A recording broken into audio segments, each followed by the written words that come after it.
Two rooks working together can checkmate a lone king in about 7 moves.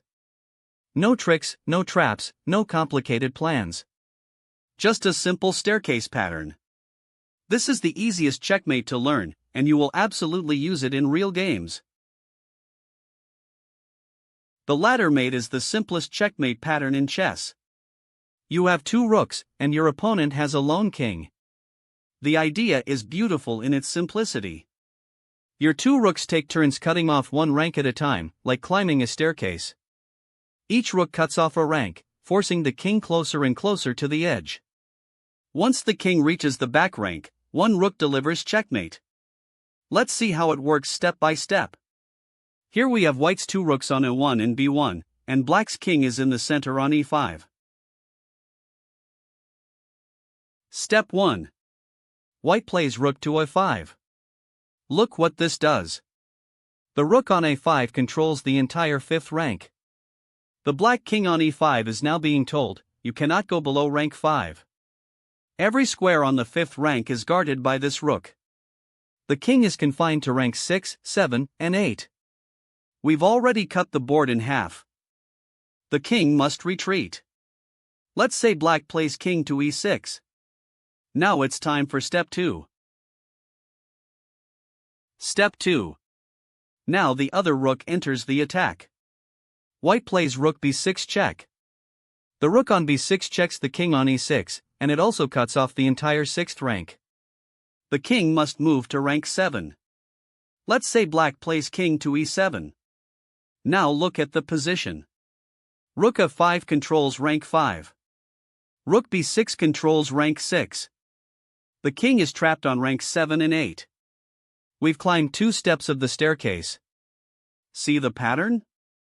One rook checks, the king retreats, the other rook will check on the next rank. Up and up, like a ladder. We keep climbing.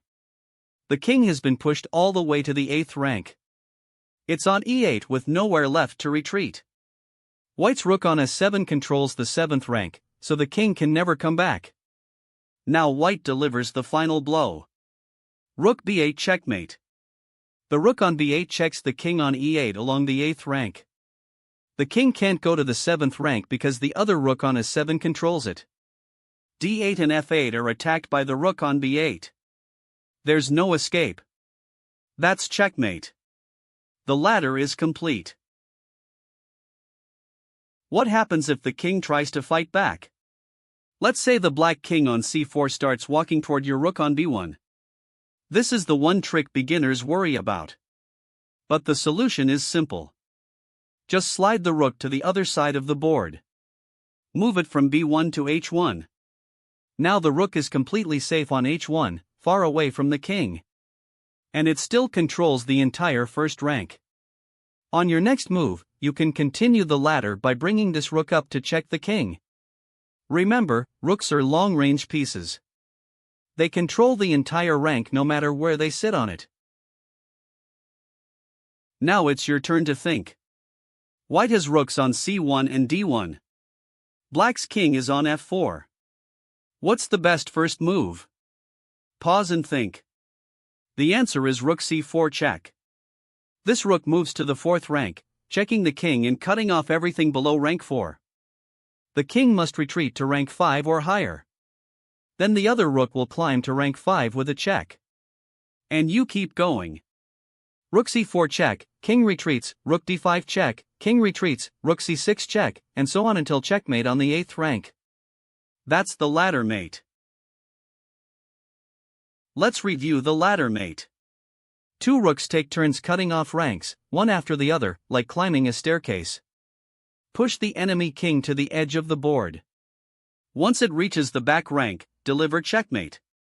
If the king ever approaches one of your rooks, simply slide it to the other side of the board and continue. You don't even need your king to help. This is the first checkmate pattern every chess player should learn. Practice it on Chess99.com until you can do it in your sleep. Remember, 2 rooks take turns cutting off ranks like climbing a staircase. Push the king to the edge, rank by rank. If the king attacks a rook, slide it away and continue. Practice this pattern until it's automatic. Next lesson, how to checkmate with just a king and queen.